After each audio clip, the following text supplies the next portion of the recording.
G'day guys, it's Tom here with MYT Solar. Today I'm really excited to get going on this part 2 video of the CountryMod Pro. I know it's been a long time since we posted part 1. The reality is we ran into some issues, as you would have seen in that video. If you haven't seen that part 1 video, go check that out. There were some install issues which we needed to hear back from CountryMod Pro on quite a few things, and we finally got the unit in, we got it operational, and then of course it was winter time in Oregon, so we couldn't really provide the testing for the unit that we wanted to before we put this video out. The good news is now it's winter time actually, which is a funny time to test air conditioners, but we're down here in Arizona, so the winter is a lot better than it is in Oregon. We've been running the unit, we've been testing the unit over the last probably 30 days, so we've got a bit of feedback on it. So we'd love to just kind of share our feedback on the unit, explain some of the troubles we've had with it, as well as now that it's in, how it's working for us and whether we're stoked or not to have it in. And please subscribe to the channel if you haven't already. We've been getting a lot of comments and actually emails from people saying, where'd you guys go? Why haven't we seen videos for a while? The reality is we knew that this video had to be the next video that was released. It was only right to do the part 2 of that video. We do have a lot of videos filmed and edited and ready for release, so stay tuned for those, but let's get into this.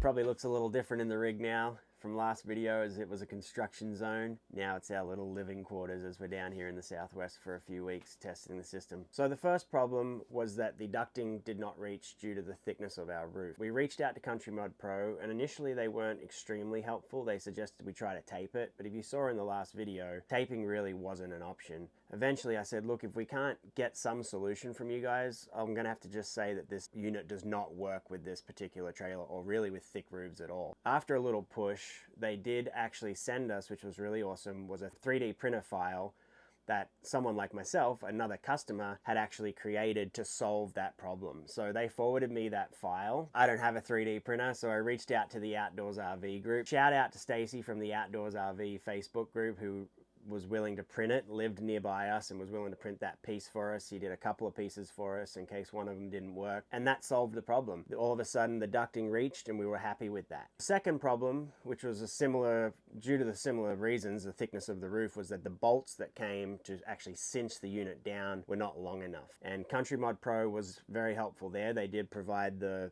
sides of the bolts and the threads of the bolts so that we could order longer ones, but it was again just more time waiting on Amazon. We ordered a few lengths because we wanted to make sure they were perfect, so that took a little bit of time, but we got the unit installed, and that was the main thing. I do like the construction of this unit. I love the way that the shroud comes off and everything seems really well built. So once we finally got the unit in, we turned it on. I was watching the Victron Touch 70 screen and kind of watching the power consumption, and what I saw was put it on turbo mode because I'm like, let's see what this thing can do at full throttle. It was drawing about 600 watts DC at full power, which I knew was appropriate, but every now and then that would just strip back to about 100 and the compressor would kind of turn off and one of the fans would turn off, and I was like, that doesn't sound right. It's 10 degrees off what it was trying to achieve. And so it seemed like every minute or maybe every 2 minutes the whole unit was just turning off. Hot air, 5 seconds later back on, cold air. So it was kind of just cycling and cycling and cycling. I'm like, that's not going to work. I left it.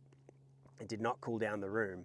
It didn't blow cold air long enough to actually cool down the room. It was cold air, hot air, cold air, hot air, cold air, hot air. So I was like, are you kidding me? After all that, the unit is defective. And so I reached out to them again, to CountryMod Pro, and I said, this is what I've got going on. I sent them the screenshots of the power usage and explained the problem. They were very helpful. They wrote back and told me a couple of sensors that I needed to move around. Now, one of those was this sensor. I know air conditioners reasonably well, and I would suggest that this is probably a freeze sensor. And so it even has its own little kind of welded on place for it to sit right there on the coils, and it had this little clip. They simply told me to take this out and not have it touch the coils. To me, I don't know whether that's actually bypassing the actual function of this sensor, and I'm also curious as to why, if they have a welded section that was built for it to live, why I should be taking it away. So I kept asking, what is this sensor? I don't mind taking it apart, but am I losing some safety or some protection by not having it sitting on those coils? And maybe some HVAC experts out there may be able to tell me, but that is what we had to do to get this unit to actually run. We had to put this no longer on the coils. They sent me some screenshots, so it was obviously a common problem that people were having because they had a kind of a canned answer for it. And so they said, just have it not touch the copper. So I just basically have tucked it down here in open air. So if anyone knows what this sensor is and what is the consequence of me not having it actually adjacent and touching those coils, this copper right here, please let me know. But that's what we did, and all of a sudden the unit was working like a charm. I just remembered there was also another sensor down by the control panel that they had me relocate. I actually already had that in the right position, but down there you can see a sensor. Now that sensor obviously to me is just the return air sensor, so it's actually checking the temperature of the room air, and that already had that in the right position, and that changing that didn't change anything. It was this one that seemed to solve the problem. So I've got the unit now running on what it's called turbo mode, which obviously is just full fan, full compressor. Air is always nice and cold, and you can probably hear it hopefully in the video. I'll be quiet for a minute. It's honestly quieter than our max air fan was on full throttle. And we look over at the touch panel right now. So on turbo mode, you know, not all of this is the air conditioner. We do have some other DC loads at the moment, but more or less it's about 400 watts that it's using right now. DC, so the inverter is not on at all. Actually, it's just coming straight from the batteries. So that's really nice. It's been working for us. The rig's been 80 degrees. We've been able to cool it down to 70 degrees with very little power. I will say we found ourselves wanting to turn the Coleman on, the big unit first, use that to really cool down the trailer, and kind of use this more as a maintenance because it just doesn't quite have the BTU of the big unit. But it's working, it's cooling. It's doing what it really is designed to do.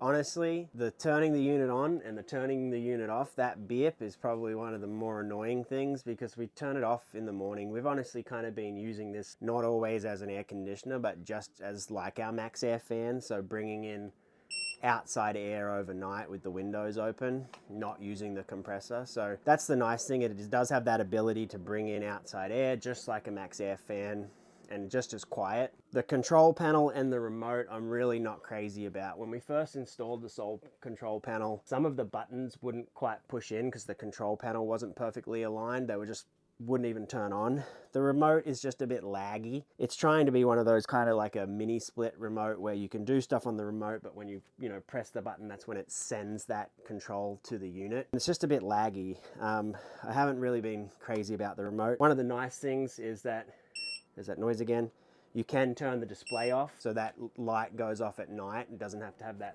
bright light on there. It doesn't have heat. I know there are some units out there that have a heat pump version. I think that would be really nice. We just have so much power in this rig with our solar setup and our battery. We find ourselves boiling our water with the batteries. It would be nice to be able to heat the rig with an efficient 24-volt heat pump as well, and not have to use the propane furnace. Yeah, the remote's just honestly a little bit cheapy. I think it needs to be refined and the controls need to be refined. I don't think it has that refinement that I'm used to seeing in a Dometic or a Coleman, a brand that's been refining their thermostats and their controls for quite some time. All in all, the unit works. It's cooled down our rig. We're actually very happy to have it. It's a long story short that I'll get into another video, but we installed a 5,000 watt Victron Quattro, and it has a little noise to it that we don't usually see in multi-pluses. And so because we have that big inverter, we find ourselves actually turning that inverter off occasionally. And so what's nice is we can have the inverter off overnight, drawing no power, making zero noise, still be running the air conditioner. Whereas if we were using the 120 volt version here, we'd have to have that inverter on the whole time. So all in all, it's an efficient unit. It cools our rig down. We are absolutely happy to have it in this rig, and it's added to our camping experience to have it, especially this small trailer with a small space. However, I don't think we are going to start installing them for customers just yet. I'm sure there'll be some refinements to this model. I'm sure there'll be new 24-volt models come out there.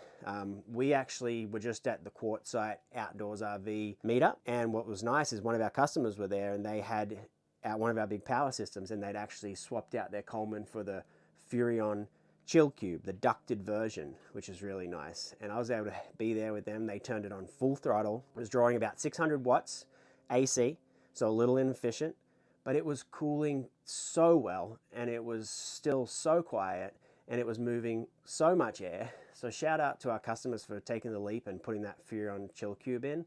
I think that's probably going to be our next move for this rig, is replace the Coleman with the Chill Cube.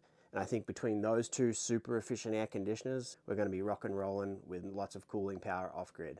And thank you guys for your patience in waiting for the second part of the video. Let me know if you have any questions about the unit, and please, if you really do know what that sensor is up on the roof that I've basically bypassed, or I feel like I've bypassed, let me know if that's something critical. The other thing I want to say is a big thank you to CountryMod Pro for their support through this whole process. So sending us the unit was really nice to test this, because we really do think it's a good addition to an off-grid system, an MYT system, under the right circumstances. I think thank you to CountryMod Pro. They were very helpful in helping us work through those sticking points. It took a few back and forth emails, but at the end of the day, I was in touch with someone and I did get a genuine response. And so that was a big thanks from CountryMod Pro. Shout out again to our outdoors RV friend who was able to print that part for us and get this really done. It's nice to be out here boondocking. The weather's beautiful. It's nice to need an air conditioner, and it's even much nicer to be able to run one directly from the batteries. We haven't plugged in yet. Our batteries are still 100%. We've been out here for about 30 days. We're running the air conditioner occasionally and running our coffee and doing all that. So thanks for this off-grid system. Thanks CountryMod Pro, and thank you guys for watching.